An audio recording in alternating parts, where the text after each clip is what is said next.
ये आपको पंडित जी विस्तार से बताएंगे। जी जी। चलो ठीक है। अब हम सब करते हैं जगन्नाथ मंदिर के दर्शन और पंडित जी से जानते हैं सारा विस्तार में कि इस मंदिर में आने से क्या फायदा होता है, ये मंदिर क्या है और किस तरीके से यहाँ पे कब एक रथ यात्रा होती है, वो किस दौरान होती है कि हम भी आके उस रथ यात्रा का आनंद ले सके।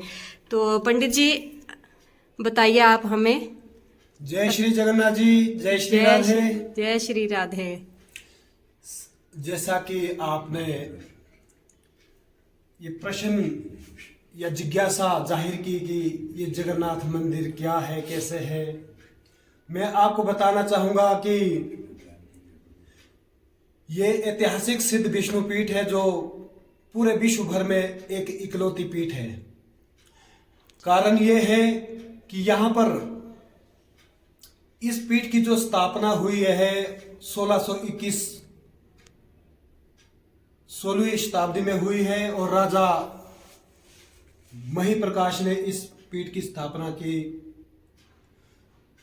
जैसा कि बताया जाता है कि सतयुग के बद्रिका विशाल, त्रेता में रामेश्वरम, द्वापर में द्वारिकापुरी और कलयुग में जगन्नाथपुरी।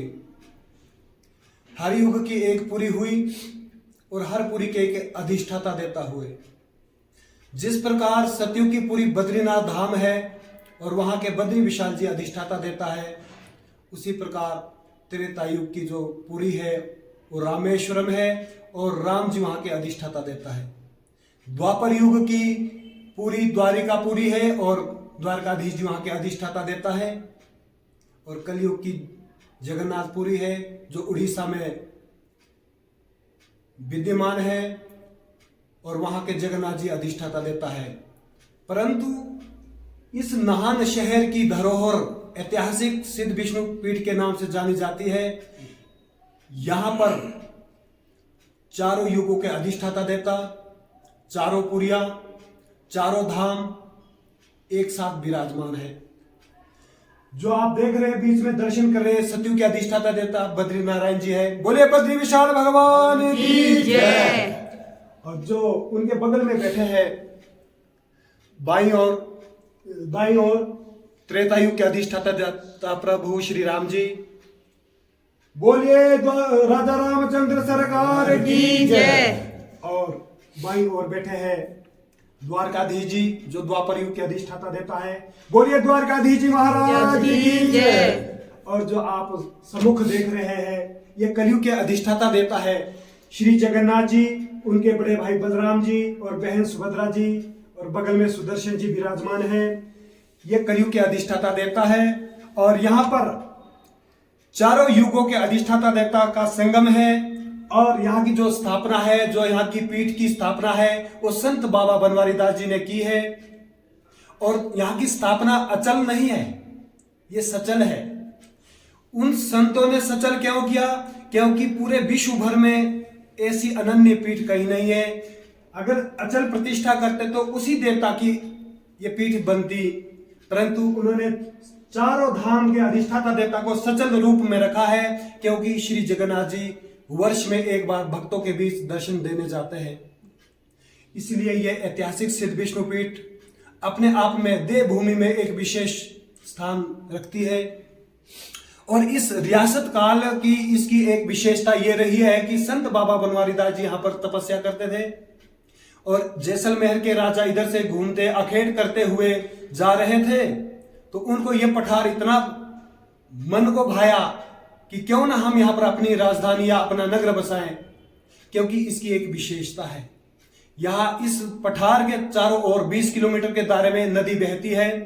यदि आप देहरादून से आते हैं तब भी आगे मार्कंडे जी के दर्शन होते हैं और मार्कंडे जी यहाँ से पूरब से पश्चिम की ओर बहते हैं। यदि आप दिल्ली से आते हो या चंडीगढ़ से आते हो तो रास्ते में काले आम के आसपास आपको शिलानी नदी के दर्शन होते हैं। और यदि आप शिमला की ओर से आते हैं तो शिमला से आते समय आपको जर्जा नदी के दर्शन होते हैं। और यदि आप पूरब उत्तर के छोर से आते हैं तो आपको कन्योड़ नदी के दर्शन होते हैं। इस पठार के चारों ओर नदी का प्रभाव बहता है और जब भी कोई राजा एक दूसरे राजा के ऊपर आक्रमण करता था तो आसानी से राज्य को अपने कब्जे में लेता था। परंतु ये नाहन नगर का जो रियासत काल थी, राजा ने सोचा कि ना तो यहाँ पर कोई जल्दबाजी में हमारे ऊपर कोई अटैक कर सकता, ना कोई हमारे राज्य को हड़प सकता, क्योंकि पहले इस पठार के चारों ओर एक ऊंचे ऊंचे पहाड़ों को लांघना पड़ता है, फिर खाई आती है, फिर इस पठार पर चढ़ना पड़ता है। तो इतना सुंदर और भव्य ये जो पठार है, इस पठार के ऊपर उस राजा ने अपने नगर बसाने का एक मन में संकल्प लिया। और जैसे ही संत बाबा बनवारी दास जी से उनकी भेंट हुई तो संत बाबा बनवारी दास जी ने कहा कि हे राजन, यदि आपको यहाँ पर नाहन नगर अपना नगर बसाना है तो आपको पहले जगन्नाथपुरी जाकर वहां से भगवान के विग्रह लाकर, स्वरूप लाकर यहाँ पर स्थापित करने होंगे, तभी आपका नगर बस सकता है। अन्यथा यहाँ पर इतने वन्य प्राणी रहते हैं कि ये तो यहाँ पर किसी भी जीव को जिंदा नहीं छोड़ते, तो आपको नगर कैसे बच सकता है। राजा ने उस संत के कहने अनुसार जगन्नाथपुरी से विग्रह लाए और यहाँ पर स्थापित किए और संत के माध्यम से उन्होंने इस पीठ की स्थापना की और ये पीठ सचल पीठ रही है हमेशा से। और ये देवता वर्ष में एक बार जगन्नाथपुरी की तर्ज पर ही यात्रा में जाते हैं, भक्तों को दर्शन देते हैं और बड़ा भव्य आयोजन यहाँ पर होता है। इस क्षेत्र के ही नहीं, हिमाचल वासी के साथ साथ देहरादून, उत्तराखंड, यूपी, मथुरा, वृंदावन और चंडीगढ़, हरियाणा से भी लोग यहाँ पर इस यात्रा में सम्मिलित होकर भगवान के रथ को मतलब हाथ लगाकर भगवान का रथ खींचते हैं और उस रथ के साथ साथ सभी पुण्य के भागीदार बनते हैं। तो ये एक नाहन की सबसे प्राचीन धरोहर है। सबसे पहले इस मंदिर की नींव रखी गई है। दूर दराज से और देश विदेश से लोग इस पीठ के दर्शन फेसबुक के माध्यम से, व्हाट्सएप के माध्यम से, और हमारी रथ यात्रा की एक साइट है रथ यात्रा मंडल नाहन, श्री जगन्नाथ रथ यात्रा मंडल नाहन, उसके नाम से ये एक साइट चलती है और ये पूरे विश्व भर में इसको देखा जाता है। और इस यात्रा को और इस मंदिर के दर्शन पाकर सभी लोग धन्य हो जाते हैं। इन्हीं शब्दों के साथ मैं आचार्य सुरेंद्र शर्मा श्री जगन्नाथ जी के इस धाम में, सिद्ध पीठ में एक छोटी सी सेवा देता हूँ। मेरी तरफ से सभी भक्तजनों को जय श्री जगन्नाथ जी, जय श्री राधे। जय श्री राधे। अच्छा पंडित जी, एक चीज और बता दीजिए, ये रथ यात्रा किस टाइम होती है कि कोई आना चाहे तो वो यहाँ पे इस रथ यात्रा में सम्मिलित हो सके?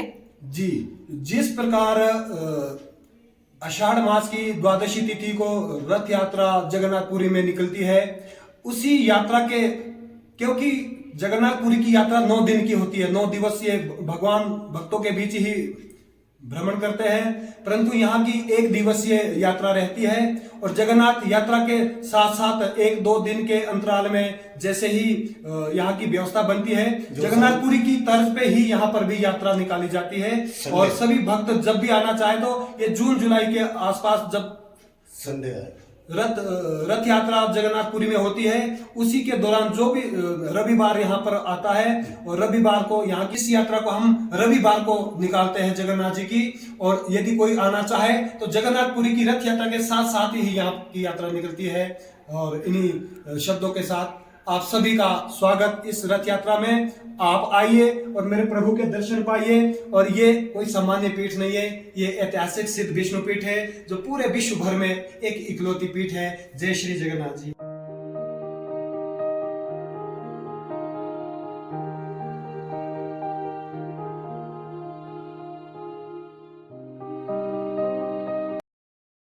जो बात कर रहे हैं, आ जाओ इस साइड, आ जाओ, फिर आप बताना। ये जो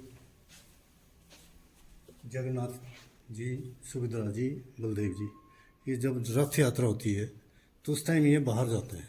अच्छा जी। और पूरे शहर में जो भ्रमण करते हैं। अच्छा जी।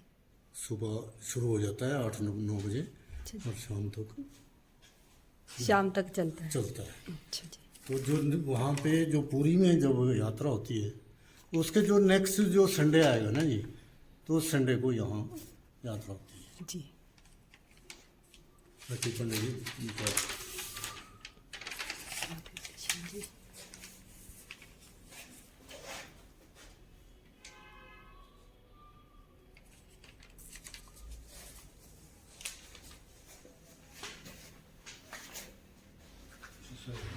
ये जो शीशा जो रखा है हाँ हाँ। ये 400 साल पुराना शीशा है मंदिर में, जो कि अब यहाँ पे। और आपको इस शीशे की खासियत क्या बताऊंगा मैं, जी। कि यदि कोई इसमें रोज व्यक्ति अपना दर्पण में स्वरूप देख लेता है तो भक्ति के मार्ग पे वो अग्रसर हो जाता है। वाह इसकी ये मैं कहावत बता सकता हूँ। अरे वाह जी। और अपने द्वारा गलत कार्य जो करता है उनसे भी दूर भागता है। ये इस शीशे से साक्षात देखो, नारायण सामने है। बिल्कुल बिल्कुल। जिस समय भगवान हनुमान जी की खुले जो गए? स्वरूप आया था तो भगवान जी को बाहर से उठाने के लिए इतने व्यक्ति लगे, कम से कम 30-40 लोग उठाने के लिए लगे, लेकिन वो उठे नहीं। हनुमान जी उनसे बिल्कुल नहीं उठे। अच्छा जी। परंतु कुछ जैसे मैं कीर्ति शर्मा बचपन से मंदिर का भक्त भी हूँ और सेवा भी करता रहता हूँ। तो जब हम 2-4 भक्त जो रेगुलर आते थे, जब उन्होंने हनुमान जी को हाथ लगाया तो लगाते ही जय श्री राम का उद्घोष किया तो हनुमान जी एकदम से जैसे हवा में उड़ते हैं और आसानी से अंदर। वाह जी वाह, जय श्री राम।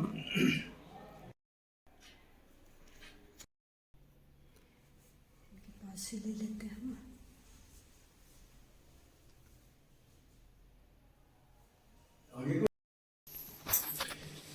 ये वाले विग्रह राजा के टाइम के जब स्थापना हुई थी यहाँ की पीठ की, ये वाले स्वरूप। अच्छा जी। और ये उसके बाद स्थापित किए गए थे, और इनके बाद अब नए स्थापित किए। हर मतलब 12 साल के बाद ये दूसरे स्थापित किए गए थे। अच्छा जी। ये संत बाबा बनोदास जी के शंख है, माला है, खड़ाऊ है, चिमटा है, शीशा है, और इनकी संतों के दुर्लभ है ये। ये उस टाइम का शीशा है। जी जी, संत का शीशा है, संत बाबा बनोदास जी महाराज जी का। अच्छा अच्छा। ये सब त्रिशूल और सब सब उनके उसी बाबा टाइम जी के का। उनके ही। जी जी, अच्छा, वो इनसे वो करते थे यहाँ पे, है ना? तपस्या करते थे। तपस्या करते थे यहाँ बैठ के? हाँ, बैठ के तपस्थली इनकी बाबा जी की। अच्छा जी। तो डियर फ्रेंड्स, आज हमने इस वीडियो में जाना इस मंदिर के बारे में, कितना ऐतिहासिक मंदिर है ये। तो हम सब के तहे दिल से शुक्रगुजार हैं कि आपने हमें ये सारा बताया इस मंदिर के बारे में। आई होप कि इस वीडियो के माध्यम से आप सब कभी ना कभी अगर ना आए तो आप इस मंदिर के दर्शन जरूर करेंगे। वीडियो अच्छी लगी तो वीडियो को लाइक करें, शेयर करें, सब्सक्राइब जरूर करें। Thank you so much. जय श्री राम।